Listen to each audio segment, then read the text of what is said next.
Nothing. Don't worry about it, Sotheby. Alrighty, welcome back to another episode of the Reverse 1999 episode, or Let's Play, or Uluru Revival Games. A teacher shows his student the way. Let's begin this conversation. Okay.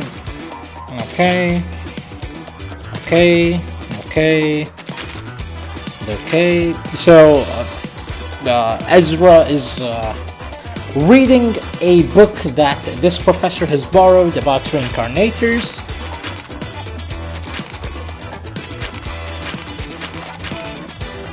And so it looks like Ezra is concerned that reincarnators are only arcanists, and this professor is saying there is no division between humans and arcanists and all that stuff in between. And to that I say cap. Whenever a human claims to be Jesus Christ, actually there is a lawsuit, like there were 3 people who were actually claiming to be Jesus Christ, and there was a court case about it, and obviously the court was like looking at this stuff and they were saying this is absurd. But yeah, if any reincarnators happen in real life or with humans, it's not gonna go well. End of dialogue. Okay, do I press anything? Thank you. Complete. He encourages a young researcher to continue pursuing the tale of the reincarnators, while at the same time providing as much support as they possibly can. Okay, thank you for nothing, I guess. Let's see if we can get any reward from this. Just a mushroom. Okay. And the old flame, give the 20th century a hug, my beautiful fiery friend. I assume we're gonna finally talk with Ulu or something. I wish we could skip the burning animation, it's pretty slow, silent, and yeah, ADHD moment, Gen Z moment actually. Bethadilla! Where did she go? It was like a long slumber, or a view of the garden behind the wall.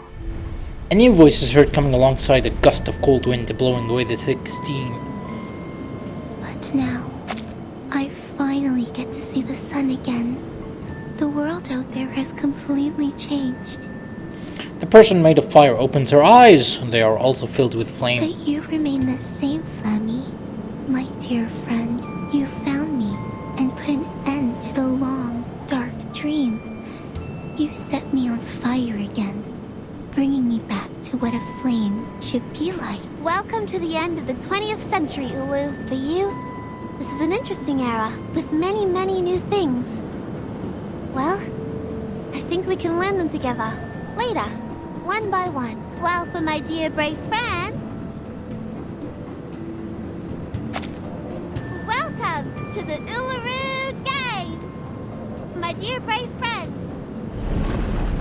The giant heavy gate opens with winds blowing out from the inside. The team members go through the gate one after another. Ezra, however, remains still like a statue. What are you waiting for?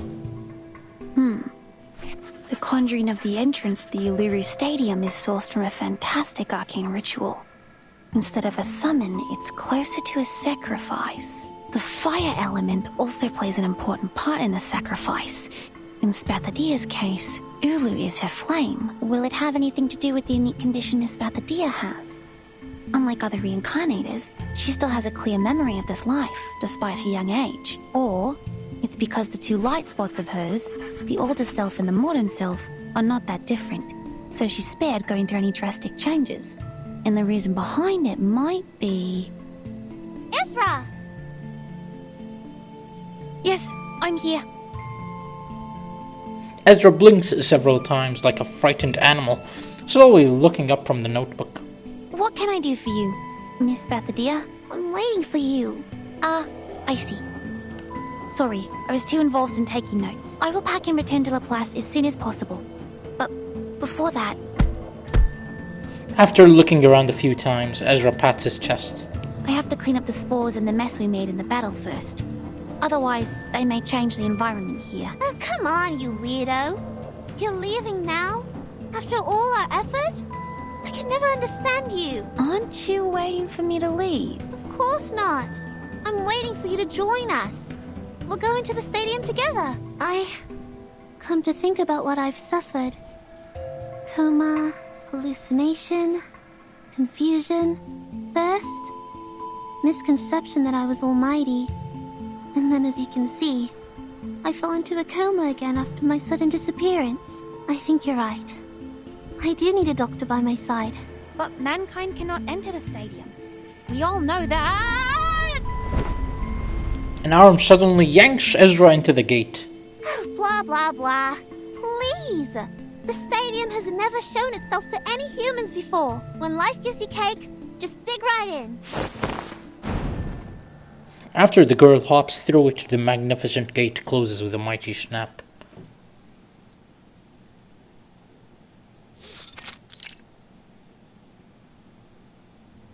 Struth!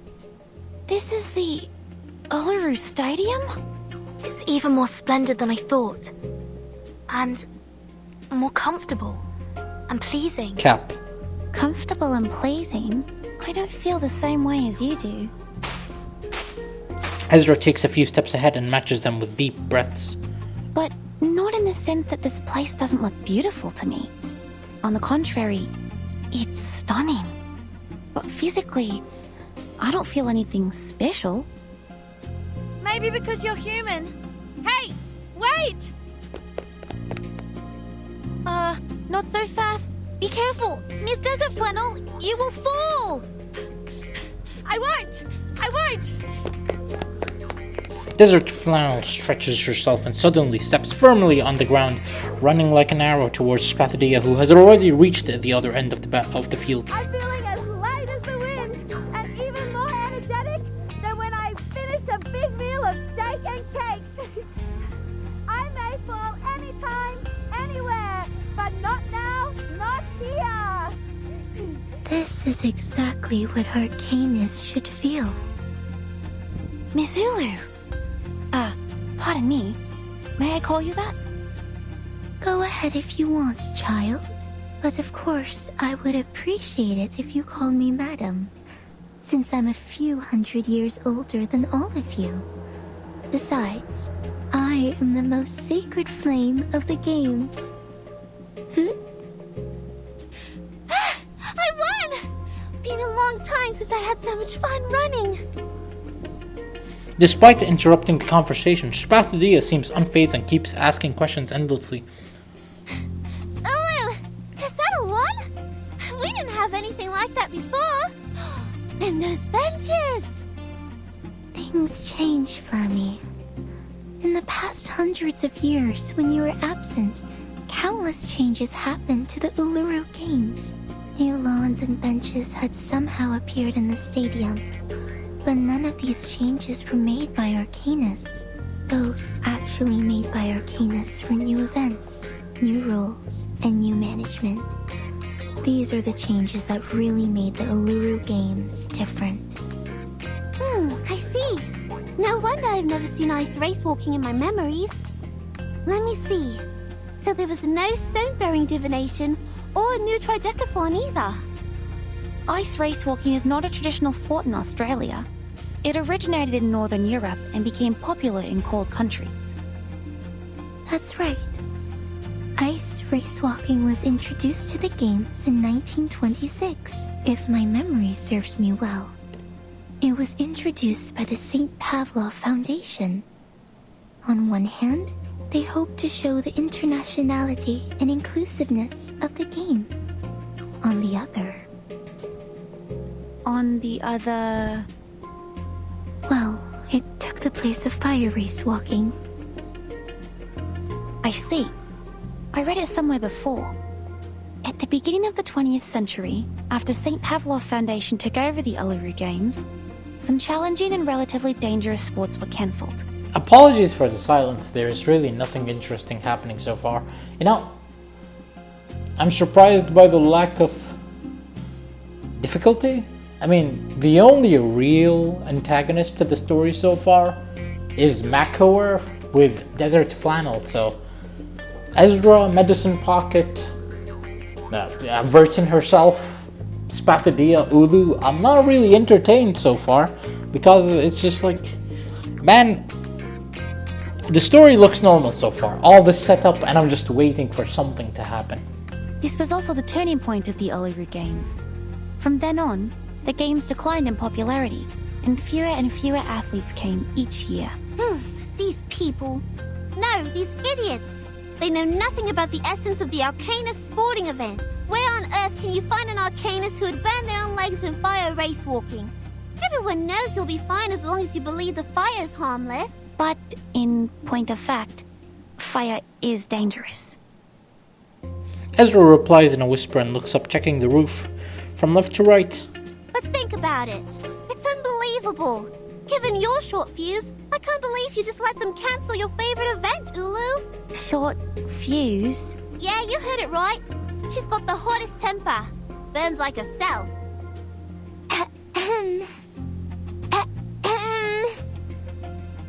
Things changed, Flemmy. I have already spent over 1,000 years in this world. I am no longer the young, hot-headed flame of your age.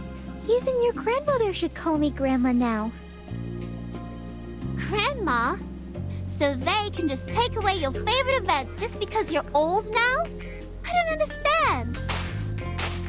Walking a few steps away, Spathadia clenches her fist in anger.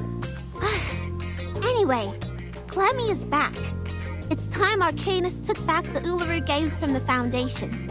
Let's design a new list of events that fit real Arcanists. We'll start from fire race walking.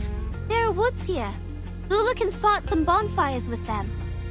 Will the Foundation agree to this? They seem difficult to deal with.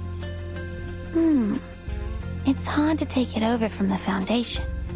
But if we have all the security-related facilities prepared and apply to host the event through Laplace site... Considering Spathadia's identity, we do stand a chance, but the paperwork we're going to deal with... Come on! Come on! You're not supposed to talk about paperwork in the sacred Uluru Stadium. Instead of a bunch of weak office workers who would pant from climbing a few stairs, what I need is some real athletes who can help me complete the fire race walking. I don't mind whether they're cute or weird. I only need them to be energetic. This is the only thing we ask of athletes in this sport. Great idea, but the only inconvenience is that we are in the middle of the desert, a place where only flies visit. And as I checked my contact list, I saw only client, and client. The ordinary ones and the ones I once stood up. Where are we going to find athletes? Well, I happen to know many Arcanists who meet your need. And they happen to be here.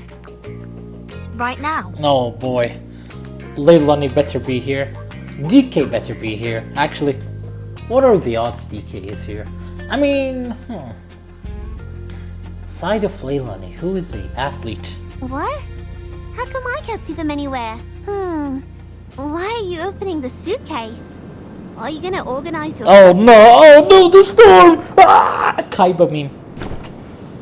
Open the suitcase, place it on the ground, and knock on the edge. A knocking sound echoes in the black space. Anyone care to have some fresh air? The other three standing around the suitcase look more puzzled. Spathadia attentively opens her mouth but shuts it once again. Soon, a clear clip-clop comes from the bottomless suitcase. Oh no, I'm disappointed. You in particular, I'm disappointed in you. You sound like crap, and I just dislike him, man. The first thing they see is a silky shining horse with a mane fluttering in the wind. Please, I beg you God, do not bring the donkey, man. I'm not sure why, but the 2 and 3 stars in this game fill me with anger. Fresh smell of grass with smoked fragrance. There is no doubt that it tastes better than gilded carrots. You know, maybe it was obvious, actually. It's gonna be DK, and it's gonna be... What's his face? Her face. It's gonna be DK and... Oh man, why is my brain failing me? It's gonna be Tooth Fairy, that's the one. You know, the characters with actual athlete skins? Those ones. And look at this army of royal guard. They must be here to greet the great Starly Clatter. Royal Guard? What is he saying? Ah, no kidding. Is that giant creature covered with spikes his Royal Guard? A deep, angry roar comes from the depths of the stadium. That's the Thorny Devils, the enormous creatures born in the burning sand of the stadium. They used to be mounts for the players, but looks like they have forgotten their master after all these years of slumber. Enough talk. Let's put them back to dust and ashes. I must say, every enemy so far, with the exception of Spathadia going wild, has been, yo, random thing wakes up and we fight it. That's basically the event so far. A little underwhelming, but I'm hopeful, I'm hopeful. Radio waves Done. are everywhere. Hey! Alrighty, we kill this. There's 2 waves. I Buff, believe, I saw and I then believe slap in you. the Sonetto I know them all. thing twice, This is an and alien city. it should clear Sempre quickly. caro mi tu quest'ermo cole. Premia sereno intenso ad infinito. Thank you very much. Whose heart is beating so loud? Do we gun? I don't think there's a need for gun. Sword shot. Let's do this. Hopefully one shot. If not, we're gonna use the Sonetto ultimate Premia and just sereno close it intenso ad out. infinito. Unfortunately, Sonetto didn't kill, but it's fine. It's fine. Boom. I believe in you. I hear something. And that should be that. Hot here. Sempre caro mi tu quest'ermo cole. Stay low profile. I don't want to be shot.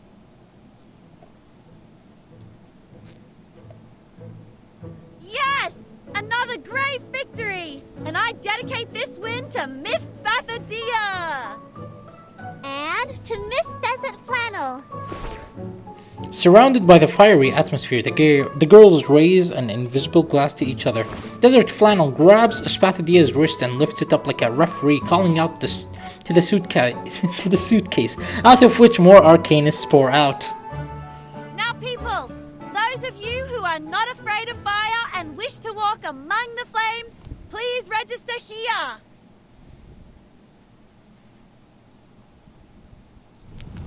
To be continued, speedrun strategy saved you half a second. Man, I really am the timekeeper. Anyways, we're gonna do this. We're gonna check shop. We're gonna go to the garment shop. Oh, Palvia! Why are you dressed like that? You know, I have a feeling, guys. I just have a feeling. It's gonna be DK. It's gonna be... it's gonna be Pavia. And who's the last character? Oh, who's this woman? Tooth Fairy? Oh man! Oh man, oh man! I think it's gonna be Tooth Fairy, guys. I'm conflicted about it, to be honest. Revival Journey, Spathadia 1. Unlucky. A list of sporting events for the Uluru games. Let's read it really quick. Oh. This again, huh? List of Uluru Games sporting events, provisional version. Arcanum themed events. Track and field, 400-meter dash. The use of arcane skills such as vaporization, blink, and flying is permitted. Potions and special vehicles are strictly prohibited. Requires implementable drug testing procedures to be designed, for example, random sampling before the start of the completion, and standardized drug testing procedures for the top 6 athletes in each event after the competition. Branch Vault. The world record for this event was set by Carlos Castillo, the Cuban flying mouse. In 1924, by the time of his retirement, he was still unable to break his own record. Mr. Pavia, interesting name drop here. Mr. Pavia once surpassed this height in training. I witnessed it with my own eyes. I'm really looking forward to seeing him perform out on the field. 10,000 meter vehicle race. There are still uncertainties regarding the distinctions between certain vehicle drivers and the vehicles themselves, such as participants racing in vehicles like UFOs within horses and artificial satellites, Sputnik, Alien T, and obviously the horse guy. The individual event rules will provide more detailed information on the situation to avoid any potential complications regarding the referee's decision-making duties. Combat events. Incantation duel. The competition venue needs to be set up next to a medical station. Guardrails and warning lines need to be placed around the arena to prevent exciting spectators from entering the field of the competition and disrupting the competition schedule. 500-meter water beast steeplechase. Competitors must tame strange water beasts, mount them, and race them. Druids will be allowed to participate. Just give them a free advantage, I guess. Algae needs to be planted at the water's area endpoint to maintain the physical condition and hemoglobin index of the beast. What a interesting, non-interesting read. 000. Fortunately, we're a couple of expert firefighters. Yep, sure. Again, I really wonder who's participating in this tournament. Guys, I'm just curious. I think I'm not gonna get any of my predictions. Villager Minecraft signs. You're doing great! Faster! Higher! A grandma can be crazy about sports too. Give her time and she will burn like the sun. Yes! Ulu! You are exactly the Ulu I knew in my memory. Fire race walking. Operate 400 meters. Branch Bolt and Melinji's Harvest. You brought back so many old games. Oh, I have to go. The Bunny arm wrestling is about to start. Games after games, ideas after ideas. Bunny. I wonder if we have a character named Bunny. Both active and inactive and arcanists find their own happiness in this field. Wow, the people are having a good time here. They are sweaty, but also delighted. I've never seen anything like this in Laplace. Yeah, no wonder. Laplace is a boring place, my guy. Once again, Ezra looks up at the shabby rooftop. As Miss Ulu said, this excitement comes from the stadium itself. Is this a recovery arcane skill that works on arcanists? Or a kind of cheering potion? Okay, don't wanna call it? Maybe the final villain is gonna abuse that. Yo, you enter arena, I suck your energy. Or just something of that nature. No, I don't think so.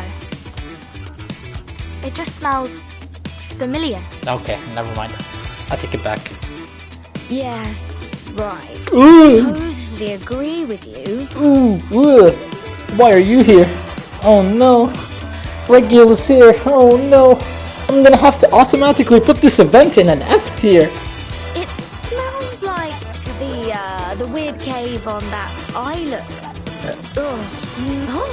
I smell beef with tomato and mixed grilling sauce. It must be my tomato steak flavored potato crisp. This is great fun. Is Sinetta gonna appear? Please, I'm hopeful. I mean, Sinetta doesn't really enter the suitcase though, doesn't she? I didn't touch a drop, but I'm feeling dizzy. Watch out, Regulus. You're falling down.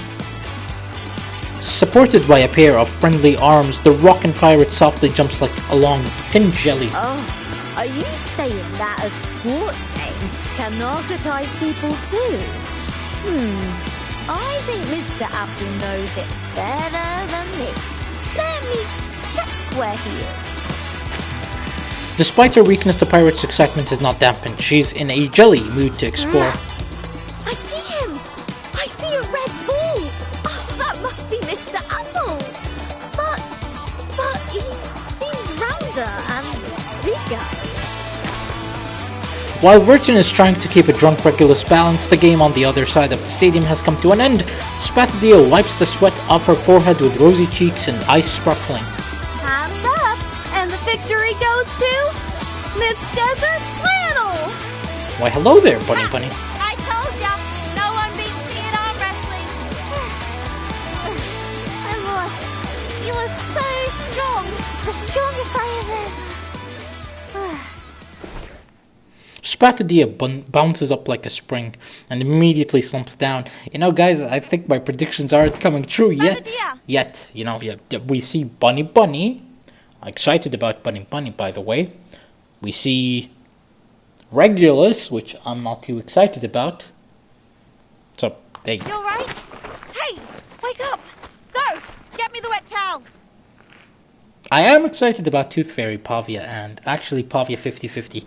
I don't know what's his personality like. Folding the towel and putting it on that rosy girl's forehead has become a routine to Desert Flannel. After finishing this, she fans her with her own jacket. You know, at this point, Desert Flannel is more of a mother to Spathadia. Her temperature is a bit lower than just now, but her condition is quite stable. I guess it's not a reincarnator reaction, but something else. Is she alright? She feels hot, but not as hot as the horseshoe made of pure gold. I'm positive that she was once a lot hotter than your little hooves are right now. She was a walking fire that burned fiercely, the forest-destroying kind. The wooden horse whines in panic and rolls backwards on its squeaky metal wheels. Please don't panic. I've not observed any signs of a flame in her eyes or mouth. She's not ablaze again. Miss Desert Flannel, did she have any abnormalities before she passed out? Abnormalities? Some, I think. She waddled as if she was pissed and talked so loudly that anyone could tell she wasn't in a clear mind. Drunk. Clouding of consciousness. No, Regulus!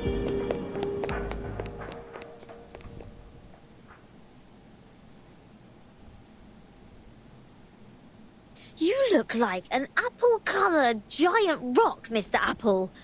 You're so big, and our ship is so small. I'm feeling so good and inspired. Standing next to a tremendous ball of fire, the rockin' pirate has never felt this small before. Huh? Seems your change of size changes your voice as well. But since you get this huge, we can strike those old fogies in London like a meteor. On top of the world, there will be our flag of rock and roll. Come to me. I require the biggest hug. But it's not a good idea to have any hugs with fire. Regulus! Oh, it's hot. It's burning my hands. Because they are scorching, unstable, and fiery. Go beyond your limits! Your sweat is the best eulogy for the Red Land! A eulogy, oh boy. Oh man. Oh boy. Is a vampire named Eulogum about to appear? That's Miss Uluru. She's out of control. Is this also a result of the stadium's power? Oh my! Miss Regulus, be careful! The fireball grows bigger and bigger. Bunny runs to Regulus and grabs her sleeve. Oh, I'm so tired. Let me take a nap. If I remember, Bunny can lift a car or something. Regulus? Regulus! Oh dear, don't pass out now! I'm getting you out of here. Just a sec.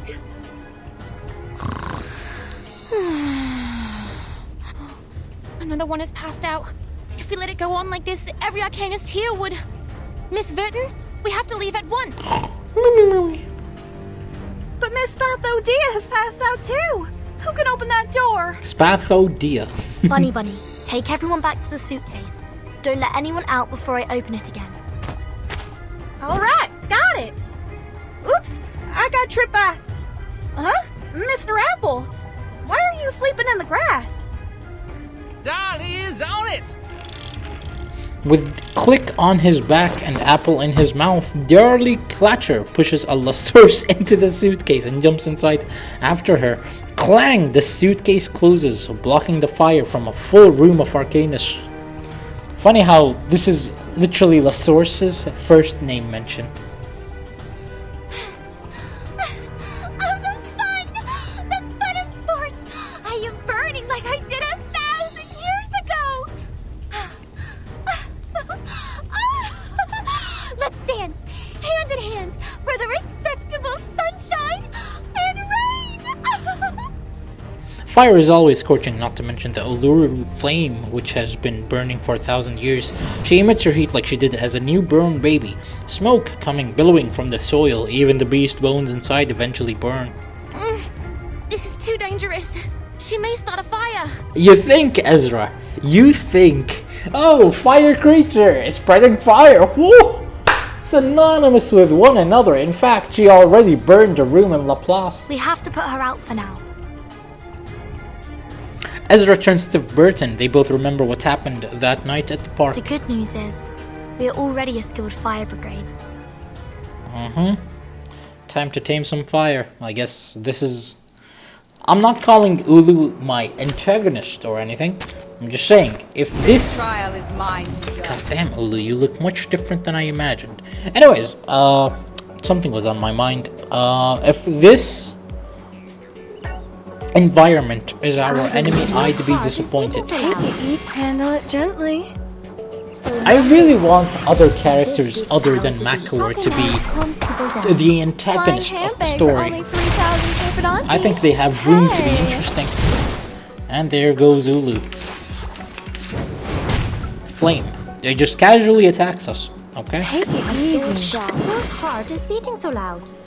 A little bit hot here. Nice one. Using troops. I assume attacking burning enemies damages you back. A thousand years of burning the land turned red by passion. I danced 1,000 years ago on my native soil to pass it on. Lady Ulu, please calm down. The flames are rising again. She seems to be confused, her past memories with the present. You must help her remember the era she belongs to. The era I belong to. Where we came from and where we're going, the starting and ending points of the torch. Do you remember how we met? And thus we opened the memories. Oh man.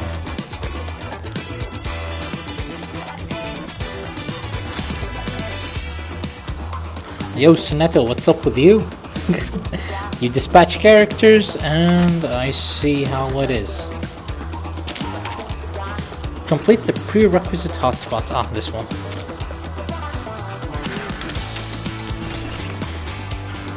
City street corner. What took place on this street corner became the defining moment of the entire story. Sparks flew as the fires of youth met on the spot.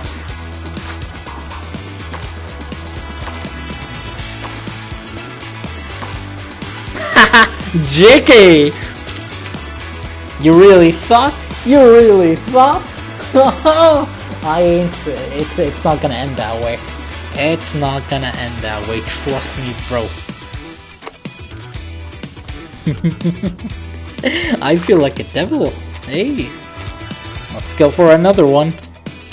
You ready for this one? Laplace Reception Hall. This is a fire. It may signify a lie or it may represent an incredible miracle. Let's dispatch some characters. Dispatch at least 2 Laplace characters to accelerate. I don't think we have 2 Laplace characters, so this time we're gonna go Matilda, Sonetto, Miss Mozon, and Sotheby. Just kidding, Sonetto has a job to do. So instead, we're sending Doggy. You really thought Matilda and Sonetto on the same piece? Hell no, not on my watch. Not on my watch. So this is gonna take 20 minutes. And we're just gonna sit here, huh? We need to do Ezra's journal again. A list of spray products, let's read. Okay, list of accompanying sprays, my bad. Emerald Tranquility Spray, Umbrella Jelly Fungus. Didn't he already say these? So... Okay, so kangaroos are like anti-fire? They constitute a complete bubble membrane, suitable for indoor fires and complex building structures. The Emerald Tranquility Spray, you know, just leads to excessive sedation, confusion, and sleep disorders such as drowsiness. You know? Achieve the purpose of deep meditation and relaxation. We've already seen that one. So the only one we haven't seen is Jelly Fungus Diagnostic Sprays. Application. The spray forms a layer of biofilm on the Cotter filter, which generates a color reaction with the patient's exhalations. After chromatographic analysis, the patient's physical condition can be preliminarily identified, providing benchmark data for subsequent diagnosis, treatment, and observation. Commonly used in children, pregnant women, and patients with limited mobility due to trauma. Yeah, that's the one we haven't seen, and let's see if there's anything more. We already completed that. We have nothing here. Yeah, I think we're gonna end this here. Thank you for watching, and I'll see you on the next episode. Goodbye.